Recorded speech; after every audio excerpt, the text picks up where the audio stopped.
My name is Chris Pello, and this is my wife Bernadette Pello, and we are CEO and President and founders of Livingstone Academy.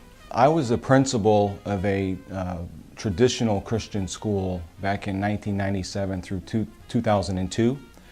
We did have a small program at our school for kids with learning disabilities. We were the only private school at the time with such a program. So if you went to any other private school in the area and said, my child has a learning disability, my child has ADHD, they would say, I'm sorry, we can't help you. Call Chris Pello at his school, he has a program.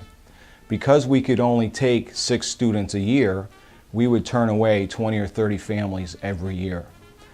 So in 2002, my wife and I had a discussion. We decided to start a school specifically for kids with learning disabilities. Bernadette was the regional operations manager of a Fortune 500 company here in Tampa. I was the principal of that school. And so we prayed about it, we talked about it, and we called all the families that I had turned away, and we said, if we start a school for your children, will you come? And they said yes.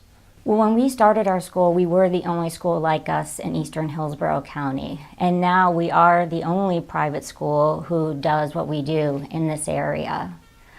We are the only ones that provide the private environment for our students with IEPs, 504s, learning disabilities.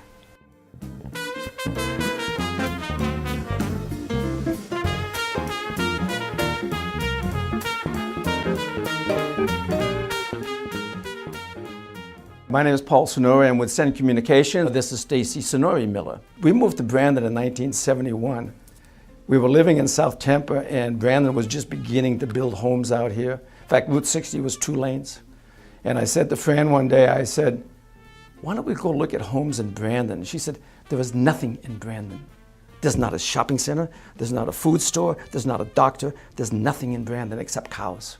And I said, but we can buy a nice house very inexpensively. She said, I'm not going. We moved 6 months later. She didn't talk to me for 2 years, but she did come. She did come. So when we started our business, and of course the kids were old enough, and one of the incentives we had for starting the business was maybe someday both Stacy and Brian, our son, who's the vice president of human resources for us, could come join us. And Bill Miller, who's her husband, who was selling for GT&E, could come work with us. And that all came to evolve. So everybody was living here, so we decided to stay right here and grow our business from here. Fortunately, we were not assigned a territory we could sell or not sell to. We can sell in California. We've got customers in 45 states. So we were not territory restricted like some companies are. Fortunately, it didn't involve any customers, but we came into work one day and our building, which is 25,000 square feet, it's a large building, was not cooling. Could not figure out why it was not cooling. Finally, someone went around to check the air conditioning units. They were gone. So we figured out real quick why we were not cooling. It was not a good scene. We pulled our tapes, figured out someone had basically pulled up to the adjoining property over the weekend and taken the air conditioning units, we assume, for the copper coil. So that's probably the craziest thing that's happened.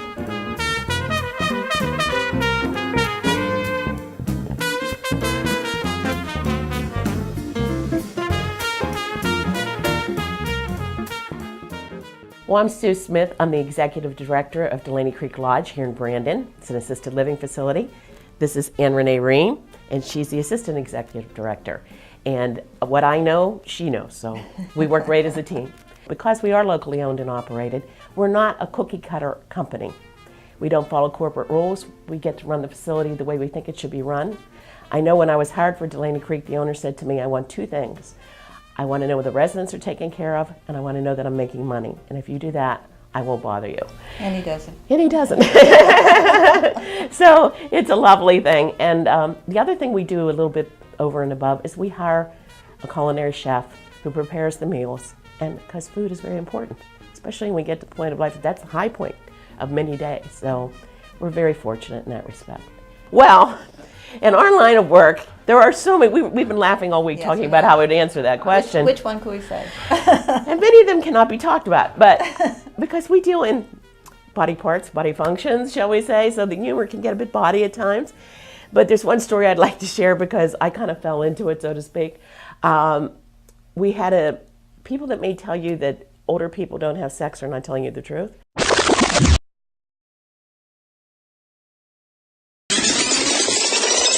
People that may tell you that older people don't have sex are not telling you the truth. We've learned to knock on doors, and I've had a couple of very strange experiences. For instance, one day I went to knock on a door, and the lady came and she had her robe wrapped around her like this, and I could see her husband's bare legs sticking out, and I said, "Oh, I'll come back later." And he said, "Come back here, I'm not done yet." And she said, "I'm talking to Sue." And he said, "Tell her to come in."